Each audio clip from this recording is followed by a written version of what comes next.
Next news में आपका स्वागत है। मैं हूं आपके साथ अबरारुल हक रहमानी। दर्शकों, मनीष सिसोदिया वाले मुद्दे को लेकर के इस वक्त काफ़ी चर्चा है और ख़ास तौर से इस चेहरे पर सभी की नज़रें इसलिए भी बनी है क्योंकि दिल्ली में शिक्षा व्यवस्था को लेकर के जिस तरीके का काम इनका रहा और जो है इसको जो है सराहा भी गया।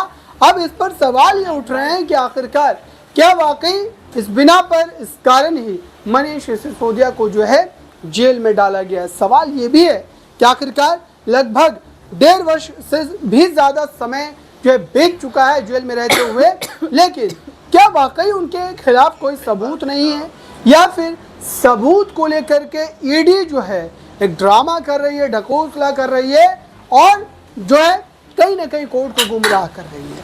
क्योंकि अब चुनाव को लेकर के मनीष सिसोदिया ने अपनी अर्जी में ये बात साफ तौर पर कही है कि कम से कम चुनाव के समय पर पार्टी के प्रचार प्रसार के लिए उन्हें जमानत मिलनी चाहिए थी, लेकिन उसको भी खारिज कर दिया गया। अब देखिए, ईडी जो लगातार दावे कर रही है या फिर उनके जो पक्ष कोर्ट के भीतर रखे जाते हैं वो यही है कि मनीष सिसोदिया को छोड़ा जाना कहीं ना कहीं इस केस को जो है कमज़ोर करना होगा और मनीष सिसोदिया जेल से बाहर जाते ही इस केस से जुड़े कई अहम साक्ष्य को जो है मिटाने की कोशिश कर सकते हैं और वो मिटा इसलिए भी सकते हैं क्योंकि उनका एक राजनीतिक वर्चस्व रहा है, दिल्ली की राजनीति में एक बड़े पद पर रहे हैं। तो जाहिर सी बात है कि इसको लेकर के जो स्थिति है वो कहीं ना कहीं गंभीर जो है वो बनी हुई है। दर्शकों, तो फिलहाल इस पूरे मामले से जुड़ा हुआ एक रिपोर्ट आपको दिखाते हैं और ये बताने की कोशिश करते हैं कि आखिरकार अब दिल्ली की राजनीति में ये बड़ा उलटफेर जो है वो क्या होता हुआ नजर आएगा। देखिए इस रिपोर्ट में। दिल्ली के 3 बार के लोकप्रिय मुख्यमंत्री आपके हरियाणा के लाल अरविंद केजरीवाल को पकड़ के जेल में डाल दिया। मैं पूछना चाहता हूं, क्या गुनाह है अरविंद केजरीवाल का? यह कि वो आपके बच्चों के लिए अच्छी शिक्षा का इंतजाम करते हैं, यह कि वो माताओं बहनों के लिए बस की फ्री यात्रा करते हैं, यह कि उन्होंने दिल्ली में फ्री बिजली किया, फ्री पानी किया, फ्री शिक्षा किया, फ्री स्वास्थ्य किया, मोहल्ला क्लिनिक बनाया, बुजुर्गों की तीर्थ यात्रा कराई और आज 1000 रुपए प्रति माह महिलाओं को देने की स्कीम लाने वाले अरविंद केजरीवाल को उठा के जेल में डाल दिया। जेल का जवाब किससे देना है? किससे देना है? किससे देना है? अरे उस आदमी ने IRS की नौकरी को लात मार दिया, 49 दिन की मुख्यमंत्री की कुर्सी को लात मार दिया। आज कहते हो केजरीवाल इस्तीफा दो, केजरीवाल इस्तीफा दो। इस्तीफा मांगना है बीजेपी के लोगों तो मांगो इस्तीफा मणिपुर के सीएम से, जिसके राज में कारगिल के योद्धा की पत्नी को निवस्त करके घुमाया गया।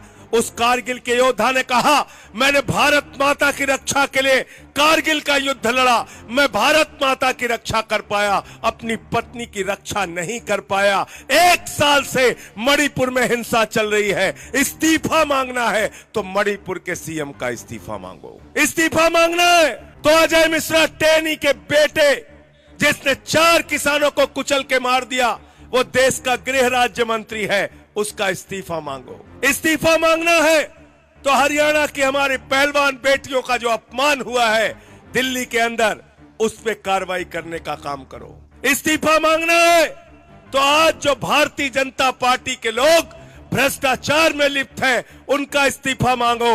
मोदी जी कहते हैं भ्रष्टाचारियों को नहीं छोड़ूंगा। मैंने कहा मोदी जी आपने बिल्कुल ठीक कहा, एक भी भ्रष्टाचारी को आप नहीं छोड़ेंगे। तो आपने देखा दर्शकों, आखिरकार लंबे समय से ये पूरा का पूरा मामला जो है हमें देखने को मिल रहा है और एक एक करके हम ये भी देख रहे हैं कि आखिरकार दिल्ली की राजनीति में ये जो बड़ा सियासी उलटफेर होता हुआ दिखाई दे रहा है, इसका अंत कब होगा। दरअसल 2024 लोकसभा चुनाव को लेकर ये बात कही जा रही है कि बीजेपी इसका सियासी खनन कर रही है और इससे वो राजनीतिक लाभ उठाने का भी यहाँ पर जो है कोशिश करती हुई दिखाई दे रही है। हालांकि ये बात तय है कि दिल्ली के आसपास के जो राज्य हैं वहाँ पर भी आम आदमी पार्टी ने अपने पैर पसारने शुरू कर दिए हैं। गुजरात की बात करें या फिर अन्य राज्यों की बात करें, तमाम जगहों पर इस तरीके की जो स्थिति है वो हमें नजर आती है।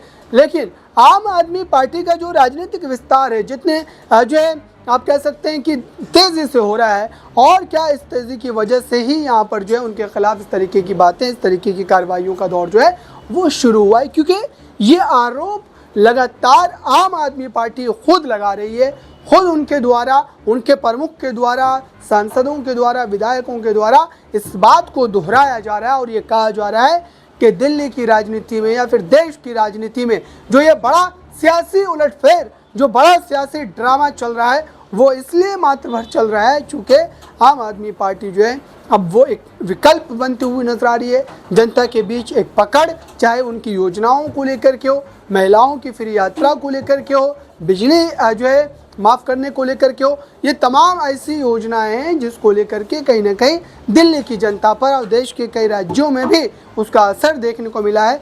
इन तमाम बातों को गिनवा कर आम आदमी पार्टी इसको इस तरीके से जो है बताने की कोशिश करती है, लेकिन आखिरकार कोर्ट में जब तक इस लड़ाई को नहीं जीता जा सकता, कोर्ट में जब तक इस लड़ाई के जो है पक्ष में मनीष सिसोदिया के लिए सबूत नहीं पेश किए जाएंगे, तब तक उनको जमानत जो है नहीं मिल पाएंगी। इस पूरे मामले से जुड़ा हुआ एक रिपोर्ट और बस में सफर कर रहे हैं, कार चला रहे हैं, कोई वीडियो नहीं बन रहा होता, सो रहे हैं घर पे। हजारों लोग अपनी इस दिनचर्या के अंदर पिछले 2-3 सालों में दम तोड़ चुके हैं और जब जब कोई दम तोड़ता था, लोगों के मन में यह सवाल था कि कहीं ये कोरोना की वैक्सीन की वजह से तो नहीं है। आप गूगल करके देख लीजिए, सैकड़ों ऐसे आर्टिकल, न्यूज आर्टिकल आपको दिख जाएंगे जिसके अंदर बड़े बड़े चैनल्स ने, बड़े बड़े अखबारों ने इस विषय में स्टोरीज की हैं कि क्या sudden rise in heart attacks, is sudden rise of heart attacks related to corona vaccine. ये सवाल सबके मन में है, ये चिंता सबके मन में है, क्योंकि सबके घर में लगभग सभी सदस्यों को कोरोना की वैक्सीन लगाई गई है। अब तक सिर्फ शक था, लोगों को सिर्फ चिंता थी, मगर आज मैं आपके सामने बताना चाहता हूं, यूनाइटेड किंगडम के एक कोर्ट में, यूके के एक कोर्ट में इस कंपनी एस्ट्राजेनेका के ऊपर क्लास सूट डाला गया, दीवानी दावा डाला गया, और छोटा मोटा नहीं, लगभग 1000 करोड़ का दावा इनके ऊपर डाला गया है। किन्होंने डाला है? उन नागरिकों ने डाला है जिनको इस वैक्सीन के बाद जिनके घर वालों की मृत्यु हो गई या वो गंभीर रूप से बीमार हो गए।